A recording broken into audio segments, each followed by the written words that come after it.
तू हम मार यो मारते रे गाजा पीबे माया फैलेबे के देखिए बहुरा मैया की सब करे छे अरे पीबी ने रे हां दोनों बाप पुत मिल के हां अच्छा रे बेटा तोहर बड़का लागो छे से हमरा मुश्किल नहीं छे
ठूठी पाखर पर चढ़ेला गिर जेबे तब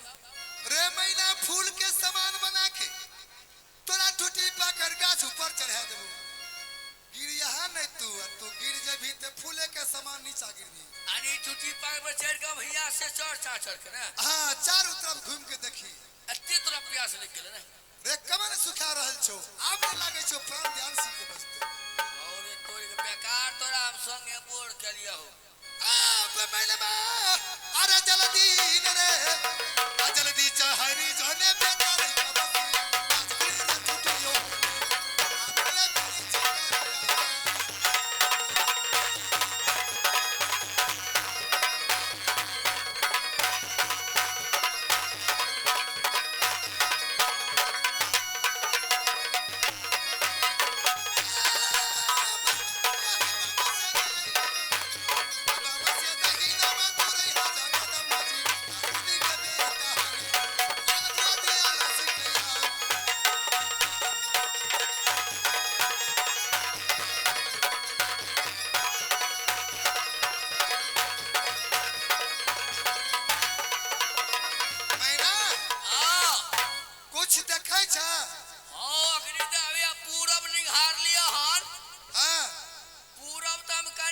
कहाँ तक सहरसा तक इतनिए दूर भले रे पहले नहीं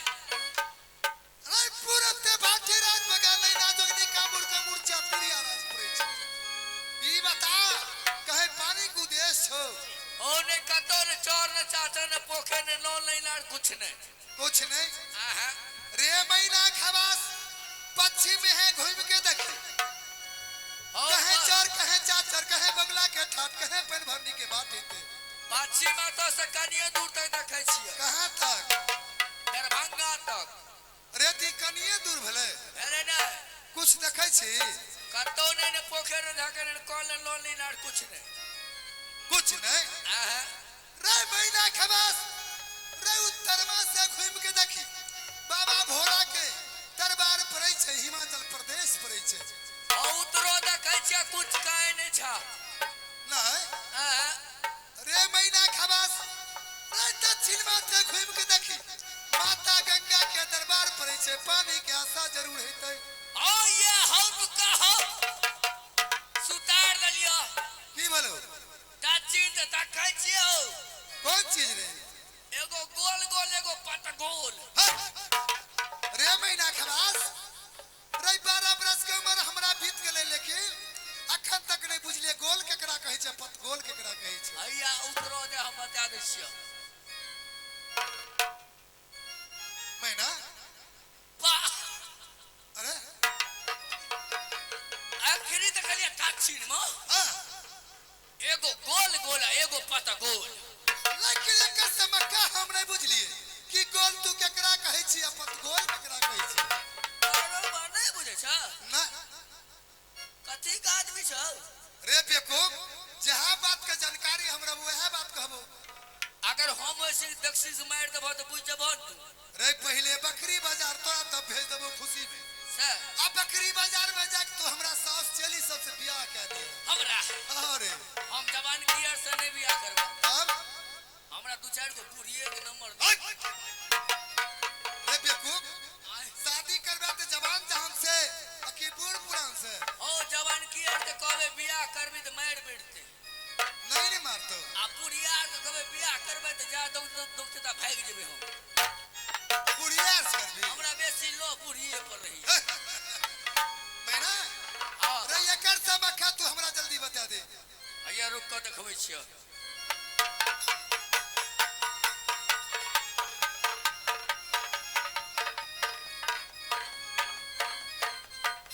ई की विध करे छी रे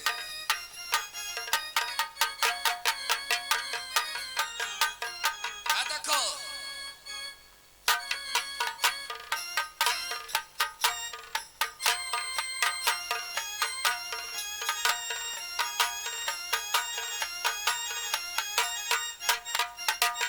मैना हां कुछ हम समझलियो की रैचा बेटी नहीं हर में रहे छै हां यह प्रकार से चले छै हैया क्या ना तो ई भले तोरा पत गोल ई पतगोल हां और गोल आ गोल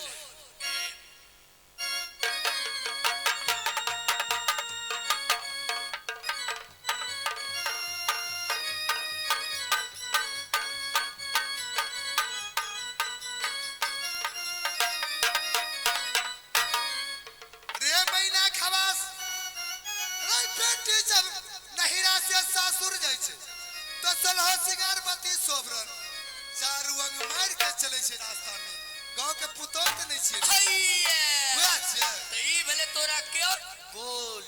अच्छा अस्थिर से चल रहा भलो पुतो आज जे धाग गाछ वृक्ष के मोचरे तो उसने चलला हां उ वाला काम के बेटी अच्छा मैना हां ओकरा पास से कुछ देखला हां हां की गगरिया गगरी हां रे मैना खबास जब गगरी से ते पानी भरे के लेलू कहे जरूर जाते थे वहां ने कहे अच्छा एक काम कर ने की रे हाथ में कमंडल ले है ओए पन भरनी के पास से ये है और अब पन भरनी के चहल रूप देखिए चहल समय देखिए चहल उम्र देखिए वही हिसाब से बात करिए की कहबे रे मैना रजे बूढ़ हैते ओकरा दुनु हाथ जोड़ लिए आ कहे हे दादी भैया शिवरस के बुढ़वा ठुटी पाकर गाछ तर प्यास बिनु मर रहल छै एक चुरु पानी दादा हमरा ओकरा पानी पिला के प्राण बचा की दे कहबे हाय दादी हाय हमरा कहै छै हाय दादी हाय एक चूरू पानी दे हाय दादी हमरा टूटी तर पकड़िया तर 80 बरस के बूढ़ मोड़ल जाय छै प्यास से हाय दादी पानी दे हमरा कहै छै बताओ न तोरा बता न देलियो हमहू तो बताने न बतबै छै अनेते ओकरा कहबै हां और जे